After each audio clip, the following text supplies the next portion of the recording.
আসসালামু আলাইকুম বন্ধুরা, দেখেন দিনা বিউটি পার্লারের দ্বিতীয় শাখা উদ্বোধন হয়েছে। পহেলা রমজান থেকে এরা কাজ শুরু করেছে। এটা coffee bar, waiting room,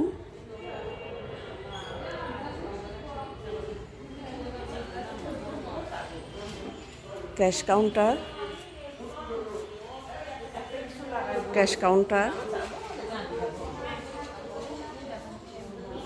cutting room, এখানে বউদের জন্য বউদের ছবি তোলার স্পেস, মেকআপ রুম,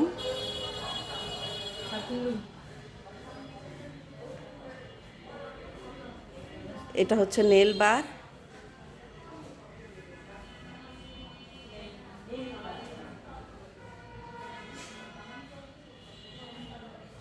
তা আমি